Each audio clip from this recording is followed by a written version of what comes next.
ಮದ್ಯನೀತಿ ಪ್ರಕರಣದಲ್ಲಿ ದೆಹಲಿ ನ್ಯಾಯಾಲಯವು ಮಾಜಿ ಮುಖ್ಯಮಂತ್ರಿ ಮತ್ತು ಆಮ್ ಆದ್ಮಿ ಪಕ್ಷದ ಸಂಚಾಲಕ ಅರವಿಂದ್ ಕೇಜ್ರಿವಾಲ್, ಮಾಜಿ ಉಪಮುಖ್ಯಮಂತ್ರಿ ಮನೀಶ್ ಸಿಸೋಡಿಯಾ ಮತ್ತು ಇತರ ಹಲವರನ್ನು ಖುಲಾಸೆಗೊಳಿಸಿದೆ.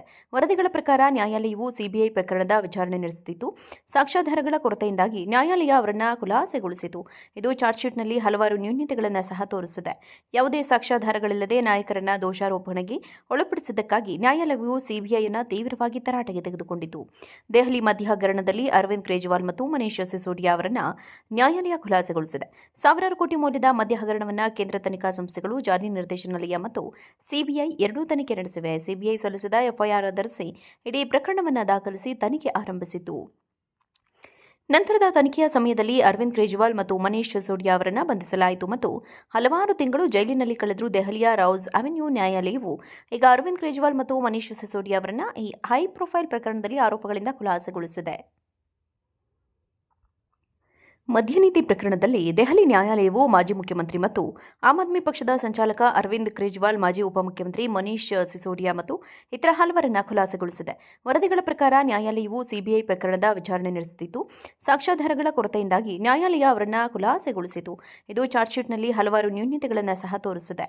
ಯಾವುದೇ ಸಾಕ್ಷ್ಯಾಧಾರಗಳಿಲ್ಲದೆ ನಾಯಕರನ್ನ ದೋಷಾರೋಪಣೆಗೆ ಒಳಪಡಿಸಿದ್ದಕ್ಕಾಗಿ ನ್ಯಾಯಾಲಯವು ಸಿಬಿಐಯನ್ನು ತೀವ್ರವಾಗಿ ತರಾಟೆಗೆ ತೆಗೆದುಕೊಂಡಿತು.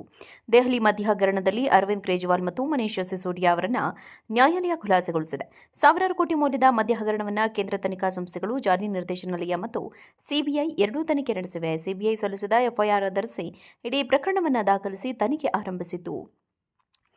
ನಂತರದ ತನಿಖೆಯ ಸಮಯದಲ್ಲಿ ಅರವಿಂದ್ ಕೇಜ್ರಿವಾಲ್ ಮತ್ತು ಮನೀಶ್ ಸಿಸೋಡಿಯಾ ಅವರನ್ನು ಬಂಧಿಸಲಾಯಿತು ಮತ್ತು ಹಲವಾರು ತಿಂಗಳು ಜೈಲಿನಲ್ಲಿ ಕಳೆದರೂ ದೆಹಲಿಯ ರೌಸ್ ಅವೆನ್ಯೂ ನ್ಯಾಯಾಲಯವು ಈಗ ಅರವಿಂದ್ ಕೇಜ್ರಿವಾಲ್ ಮತ್ತು ಮನೀಶ್ ಸಿಸೋಡಿಯಾ ಅವರನ್ನು ಈ ಹೈ ಪ್ರೊಫೈಲ್ ಪ್ರಕರಣದಲ್ಲಿ ಆರೋಪಗಳಿಂದ ಖುಲಾಸೆಗೊಳಿಸಿದೆ.